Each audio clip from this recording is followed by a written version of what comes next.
ఇంట్లో ఉన్న బంగారానికి వడ్డీ కట్టలేకపోతున్నారా? మీ బంగారాన్ని విడిపించి మార్కెట్ ధరకే కొని మీకు మిగిలిన సొమ్ము అందిస్తాం. Achari gold company. KGF, Salaar వంటి బ్లాక్ బస్టర్స్ తర్వాత ఎన్టీఆర్ తో high voltage action entertainer movie చేస్తున్నాడు ప్రశాంత్ నీల్.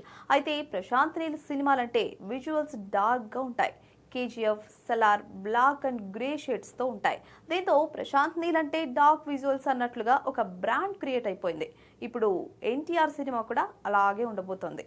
ఈ ప్రాజెక్ట్ అనౌన్స్మెంట్ అప్పుడు ఎన్టీఆర్ ప్రీ లుక్ రిలీజ్ చేయగా ఈసారి కూడా ప్రశాంత్ మారలేదని అనుకున్నారు. కానీ గత 2-3 రోజులుగా ఈ సినిమా కలర్ఫుల్ గా ఉంటుందనే న్యూస్ వైరల్ అవుతోంది. ఇప్పటి వరకు మనం చూసిన నీల్ సినిమాలకు భిన్నంగా డ్రాగన్ చాలా కలర్ఫుల్ గా రిచ్ విజువల్స్ తో ఉండబోతోందట. ఈ సినిమా లేటెస్ట్ షెడ్యూల్ ని జోర్డాన్ లో ప్రారంభించబోతున్నారు.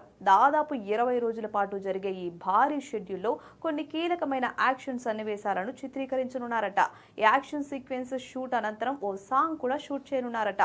ఈ సాంగ్ లో NTR steps, Rukmini Vasanth glamour highlight గా ఉంటుందని, ఈ పాట విజువల్ గ్రాండియర్ గా ఉంటుందని టాక్. అయితే నిజంగానే ప్రశాంత్ నీల్ ఎన్టీఆర్ సినిమా కోసం గ్రే అండ్ బ్లాక్ షేడ్స్ ను పక్కన పెట్టాడా అనే సందేహాలు రాకమానదు. ఎందుకంటే డ్రాగన్ ను పీరియాడికల్ బ్యాక్ డ్రాప్ లో తెరకెక్కిస్తున్నారు. ఆ లెక్క ప్రకారం చూస్తే ప్రశాంత్ నీల్ స్టైల్లో కేజీఎఫ్, సలార్ లానే డార్క్ థీమ్ తో ఈ సినిమా కూడా ఉండే ఛాన్స్ ఉంది. కాబట్టి ఈ సినిమా టీజర్, ట్రైలర్ రిలీజ్ వరకు వెయిట్ చేయాల్సిందే.